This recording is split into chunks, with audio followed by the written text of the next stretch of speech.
Quelques exemples pour illustrer ce que nous venons de décrire en commençant par le modèle économique de quelques entreprises bien connues de tous. Ainsi, cette entreprise qui propose gratuitement aux internautes une recherche sur le net à partir de mots et qui parallèlement propose à des annonceurs de faire apparaître leurs annonces achetées par enchère sur des mots-clés, c'est Google.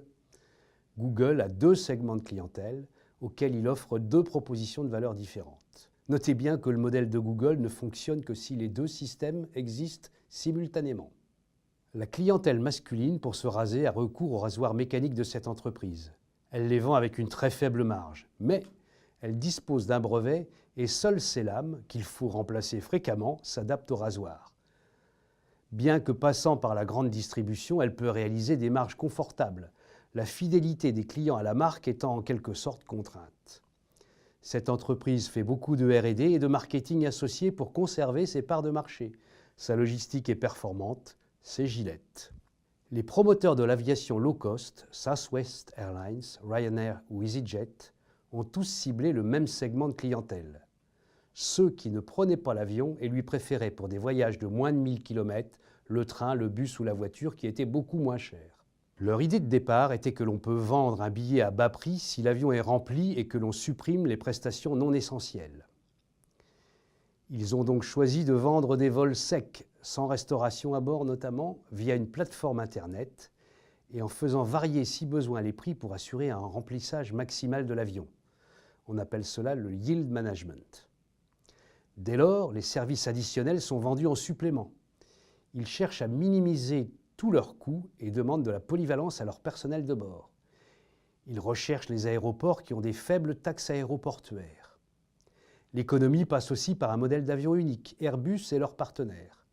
Ce sont des avions neufs, loués pendant une courte durée. La moindre maintenance de ces avions récents permet une bonne rotation. Enfin, certaines compagnies vont jusqu'à solliciter des subventions auprès des collectivités pour desservir leur aéroport et accroître ainsi le flux de touristes en province. Beaucoup d'entreprises ont construit leur business sur le modèle freemium. Les utilisateurs occasionnels de leurs services se voient offrir un compte de base gratuit. Les gros utilisateurs bénéficient d'une gamme de prestations premium avec des bouquets de services additionnels. Ils payent un abonnement via un compte professionnel.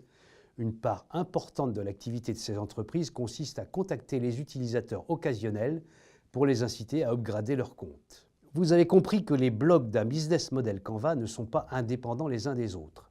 Si vous modifiez un bloc, cela aura des répercussions sur d'autres blocs. Si vous décidez de louer votre produit au lieu de le vendre, vous modifiez la nature des revenus. La relation que vous aurez avec votre client en sera renforcée, mais vous devrez probablement disposer de ressources financières spécifiques. Si vous décidez de sous-traiter une des activités nécessaires à la proposition de valeur, vous modifierez les blocs activités et partenaires clés. Mais c'est aussi la structure de vos coûts qui sera modifiée. Enfin, si vous ajoutez un deuxième segment de clientèle distinct du premier, vous allez peut-être devoir faire une nouvelle proposition de valeur, concevoir une autre relation client et pourquoi pas mettre au point un modèle économique très différent sur plusieurs blocs de la matrice pour ce nouveau segment.